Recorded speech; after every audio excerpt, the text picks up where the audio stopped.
అందరికీ సంక్రాంతి పండుగ శుభాకాంక్షలండి. ఈరోజు మా ఇంట్లో మా పిల్లలకి ఎంతో ఇష్టమైన గులాబ్ జామున్ తయారు చేయబోతున్నాము. మీకు ఇష్టమైన బ్రాండ్ గులాబ్ జామున్ మిక్స్ తీసుకొని చక్కగా ఇట్లా కలిపి పెట్టుకోండి. సరిపడా వాటర్ వేసుకొని చక్కగా కలుపుకొని పెట్టుకొని ఒక 10 నిమిషాలు అలా పక్కన ఉంచండి. ఒక మూత ఏదైనా పెట్టి పెట్టుకోవాలి.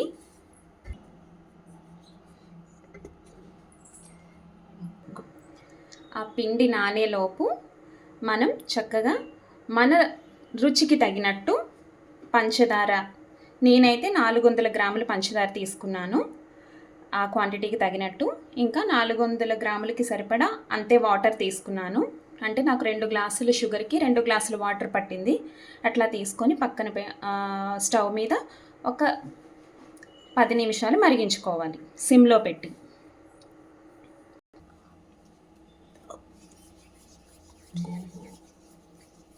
మేమిప్పుడు చక్కగా చిన్ని ఉండలు చేస్తున్నాము.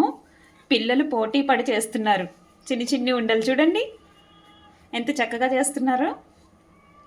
ఈలోగా మనం ఆల్రెడీ పొయ్యి మీద పెట్టుకున్న ఈ పంచదార పాకం కూడా చక్కగా రెడీ అయిపోయింది. ఇప్పుడు దీన్ని స్టవ్ ఆఫ్ చేస్తున్నాను. ఇలా చక్కగా ఉండలు తయారు చేసి పెట్టుకున్నాము. ఇప్పుడు ఈ ఉండల్ని ఒక్కొక్కటిగా వేసుకొని సన్నటి మంట మీద వేయించుకుంటున్నాము.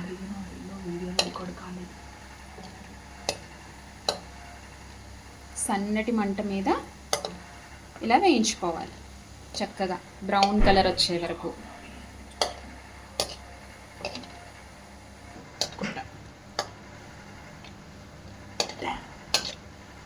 ఇలా బ్రౌన్ కలర్లో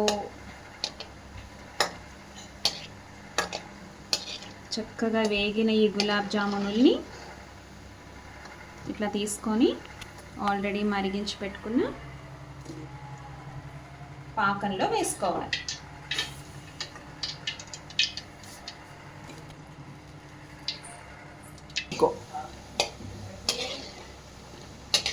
గులాబ్ జామున్లు అన్నీ వేయించడం అయిపోయింది. ఇలా సన్నటి సెగ మీద వేయించడం వల్ల చక్కగా కొంచెం క్రంచీనెస్ ఇంకా చక్కటి మృదుత్వం రెండూ కలగలిపిన టేస్టీ గులాబ్ జామున్లు రెడీ అవుతాయి. ఇదిగో మనం గులాబ్ జామున్లన్నీ వేయించి పెట్టుకున్నాము, పాకంలో వేసేసాము. ఇప్పుడు గులాబ్ జామున్లన్నీ రెడీ. ఒక 10 నిమిషాలు లేదా పావుగంట తర్వాత చక్కగా బౌల్లో వేసుకొని మంచిగా ఆరగిద్దాం.